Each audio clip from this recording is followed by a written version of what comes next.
안녕하세요. 영상 공부방의 김성래입니다. 앞으로 영상에 관한 재미있고 유익한 이야기들을 해볼까 하는데요. 이야기에 앞서서 구독과 좋아요를 눌러주시면 복 받으실 겁니다. 이 장면 같은 경우는 이제 로저 디킨스 감독이 그 소위 말해서 이제 빛의 마술사 뭐 이런 표현들 많이 듣잖아요. 그러니까 빛과 그림자를 굉장히 잘 쓰는 감독이다. 뭐 이런 로저 디킨스에 관한 평이 있는데, 그래서 이 영화에서 후반부에 이런 밤씬과 실내씬들을 좀 많이 만들어 놨어요. 아마 이런 것들을 좀 보여주고 싶어서 시간적으로 뭐 낮에서 밤으로 갈수록 좀 더 극적인 긴장감이 높아져서 그런 시간적인 구성을 택했을 수도 있지만, 이 뒤에 가서 이제 로처 디킨스 감독이 그동안 자기가 잘했던 것들을 막 보여주는 느낌도 엄청 화려하고 재밌게 보실 수 있습니다. 지금 이런 장면 같은 경우는 지금 여기 보시면 우측 하단에, 그림 우측 하단에 보시면 이런 식으로 조명탄이 이렇게 날아가면서 이미지들이 점점 이렇게 불빛들이 확확 바뀌고 이런 것들을 보실 수 있거든요. 마치 되게 단시간 만에 보여주는 타임랩스 같다라는 생각이 들기도 하고요. 이런 장면들을 보실 수가 있는데,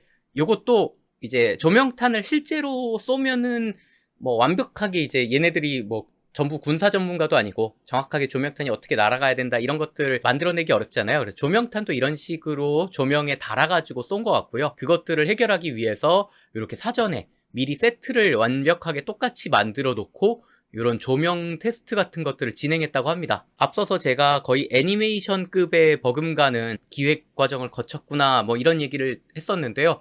이런 부분들 보면 이 영화의 특징 중에 하나가 한 번 온 장소를 다시 안 와요. 그러니까 이렇게 세트를 지어놔도, 보통 우리가 세트를 지어놓으면 이 세트 안에서, 이 공간 안에서 벌어지는 씬들을 계속 지속적으로 사용하기 위해서 이런 세트를 짓고 이러곤 하는데, 여기는 어마어마하게 세트를 지어놨으면서도 한 번 온 것을 다시 되돌아오지 않습니다. 정말 한 번 찍기 위해서 쓰는 세트에 이 정도 뭐 조명은 어떻게 움직일 것이며, 그 다음에 뭐 어느 정도 거리까지 가가지고 꺾었을 때 빛이 어떻게 받을 것이며, 이런 것들을 다 계산했다라는 걸 보면 정말 무지막지한 기획을 거쳤구나 이런 생각들 많이 보실 수 있죠. 그리고 이 영화 보시면, 이 장면에서 보시면 이쪽에 굉장히 불이 많이 나는 듯한 것들을 보실 수 있습니다. 근데 실제로 여러분들이 뭐 군대에서나 아니면 야외에서 뭔가를 태워보시면 아시겠지만, 일반 민가 같은 게 불에 탄다고 해서 이 정도의 광량이 나오기가 힘들어요. 그래서 이것도 실제로 보면 다 조명이거든요. 개인적으로 이런 장면들은 어떤 강렬한 역광 느낌들을 되게 잘 살린 멋진 장면이라고 생각합니다. 근데 여기서도 이런 식으로 그냥 불이 나는 것만으로는 이 정도 광량을 만들 수가 없고, 그리고 이 정도 광량이 나오는 불이라면 이 정도 가까이에서 촬영을 할 수도 없을 거예요. 너무 뜨거워서. 이런 것들은 어떻게 된 건지 조금 궁금하기도 했었는데, 그냥 조명탑이라고 해야 되겠죠, 이 정도면. 조명탑을 아예 만들어서 이런 식으로 실제 불을 내는 장면과 그 외에는 조명들이 세게 때리는 이런 장면들이 있는 것들을 보실 수 있습니다. 낮에 이제 메이킹 필름에 찍힌 장면들이 있는데, 요거 보시면 진짜 어마어마한 크기로 만들어졌구나 이런 것들을 잘 보실 수가 있죠. 요 뒤에 보시면 드론으로 이렇게 넘어가는 장면들이 있는데, 거의 뭐 한 2, 3층 높이는 넘는 것 같아요. 거의 4층에 가까운, 건물 3, 4층 높이에 가까운 조명탑을 만들어서 여기서 강렬한 조명을 때렸다. 근데 이것도 단지 한 공간에서 쓰기 위해서 이 정도의 어마어마한 양의 조명을 사용했다. 이런 것들도 보실 수 있죠.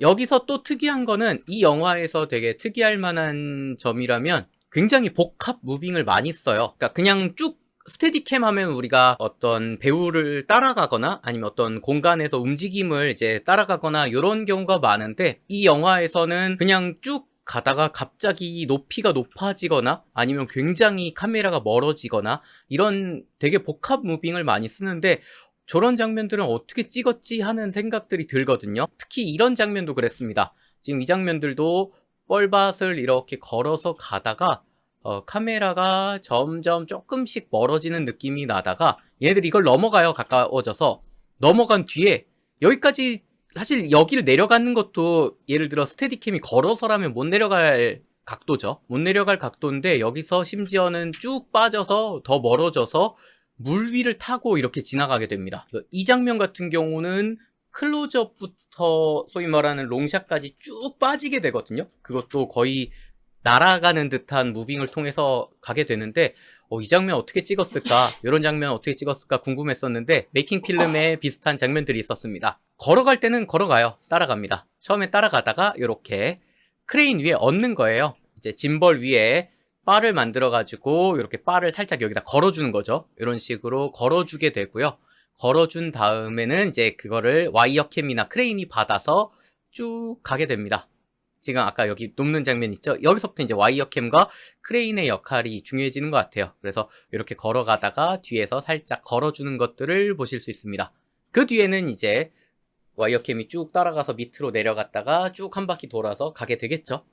아마 여기 보이는 뭐 크레인이랑 저기서 보이는 크레인 사이에 어마어마한 와이어 높이의 와이어를 설치하고 이런 것들을 오고 가지 않았을까, 이런 생각들이 많이 듭니다. 마지막 장면도 되게 인상적인데 뒤에서 이 주인공이 나머지들은 전부 돌격하는데 이 돌격 명령을 막기 위해서 이 돌격하는 데에 이제 수직으로 사선으로 뛰는 장면이 있어요. 이 장면들도 여기서 주인공이 가까이 가서 이렇게 보고 너 미쳤니? 내려와 라고 하는데, 돌격할 때 사람들 전부 이쪽으로 돌격하죠. 오른쪽에서 왼쪽으로 돌격할 때 여기를 그냥 쭉 가는 장면이 나오거든요. 참고로 여기서 부딪히는 장면 중에 이제 NG가 있었다고 합니다. 실제로는 원래 부딪히지 말아야 했는데 엑스트라가, 이게 너무 많은 엑스트라가 뛰다 보니까 실제로 계산이 조금 틀어진 거예요. 그래가지고 부딪혀가지고 이렇게 멀어졌다가 다시 계속 쫓아오고 이렇게 해서 몇 번 부딪히고 막 뛰어넘기도 하고 이런 장면이 있는데, 지금 앞에서부터 시작하면 굉장히 많은 거리를 이동하거든요. 그러면 이런 장면들을 어떻게 찍었을까, 이런 것들을 좀 생각해 볼 수 있는데, 이것도 메이킹 필름에 잘 나와 있습니다. 그래서 이 장면 같은 경우는 처음에는 이제 테크노 크레인이죠. 테크노 크레인 같은 걸로 이제 찍다가 이렇게 올라왔잖아요. 아까 여기서 이렇게 올라오면 요거를 짐벌을 다시 받아요. 테크노 크레인에 있던 짐벌을 이렇게 그 카메라맨들이 받아서 같이 뜁니다. 같이 뛰다가 여기 잠깐 다른 게 나왔네요. 같이 뛰다가 여기서 받아서 뛰다가 그 옆에 있는 차에 달린 크레인으로 넘겨주는 거예요. 넘겨주고 얘네들은 마치 원래 있던 엑스트라인 양 다시 뛰는 거죠. 이런 작업들을 진행해가지고 이야기를 이제 만들었다고 합니다. 그래서 이런 것들 보면, 그리고 요 뒤에 있는 이 테크노 크레인을 가리기 위해서 바로 폭탄 터뜨리죠. 그래서 폭탄 연기에 가려지게 이런 식의 작업들을 진행한 것들을 보실 수 있습니다.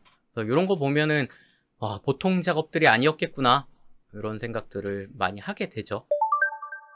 그리고 개인적으로는 이제 스테디캠을 쓸 때 뭐라고 해야 될까요? 스테디캠을 써서 되게 멋있는 장면들이 있어요. 스테디캠을 쓸 때 멋있는 장면이라고 하면 저 같은 경우는 좌우에 벽이 있어서 이 벽을 타고 쫙 따라가는 장면. 그래서 앞에 인물들은 어느 정도 고정이 돼 있지만, 사이즈가 어느 정도 고정이 돼 있지만 주변에 있는 어떤 배경들이 빠르게 움직이는 장면, 이런 것들에서 되게 스테디캠의 매력이 잘 드러난다는 생각이 드는데, 여기는 참호가 있죠. 그래서 참호에서 이런 모습들을 엄청나게 잘 보실 수가 있습니다.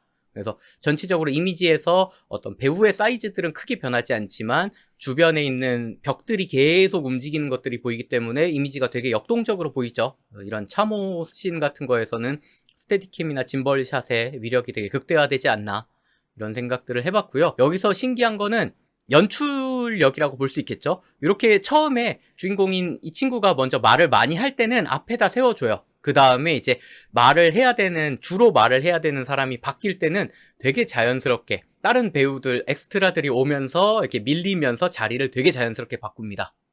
이런 효과들도 굉장히 좋은 연출이라고 생각해요. 자칫 스테디캠의 연출에서 굉장히 뻔한 무빙이 될 수 있는데, 여기에 어떤 다른 요소들을 집어넣음으로써 이제 인물의 앞뒤 간격도 바꿔주고, 앞뒤 간격이 바뀌면서 각 인물의 이제 사이즈가 바뀌게 되잖아요. 이런 것들도 되게 잘 운영하지 않았나.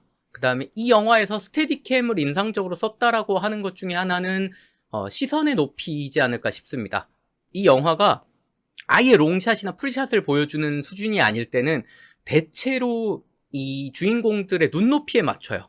주인공들의 눈높이에 맞춰서 진행을 하다 보니까 주인공들이 그 갑작스러운 상황에 맞닿았을 때 그거를 이제 나도 같은 눈높이로 보고 있다 보니까 나도 같이 놀라게 되거든요. 그런 상황에서 옆에서 만약에 지뢰가 아니라 폭탄이 터진다던가 이랬을 때 같은 높이, 만약에 멀리서 높이서 보고 있다면 이런 놀람이 훨씬 덜 할 거예요. 아, 저기서 터졌구나. 이 공간상에서 저기가 터졌구나. 그 주인공은 여기 있구나. 내가 되게 제3자적인 입장에서 이미지를 볼 수 있게 되는데, 같은 눈높이의 어떻게 보면 배우랑 카메라의 위치가 되게 가깝게 이렇게 구성이 돼 있다라는 거는 얘네들이 보는 시선을 제가 바로 볼 수 있거든요. 어떻게 보면은 1인칭이나 뭐 3인칭 슈팅 게임과 같은 시점이 되는 건데, 요런 것들을 되게 잘 살려서 긴장감 역시 많이 보여주는 것들을 보실 수가 있습니다. 요런 장면에서 되게 많이 드러나는 것 같아요.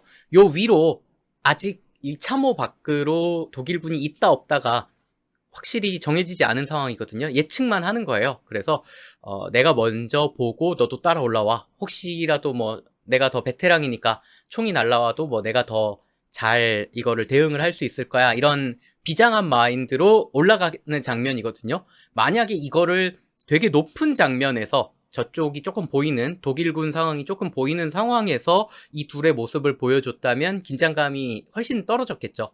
근데 정확하게 이 배우들을 따라가는 느낌으로 이렇게 올라가다 보니까 굉장히 긴장감이 많이 살아나는 것들을 보실 수가 있죠.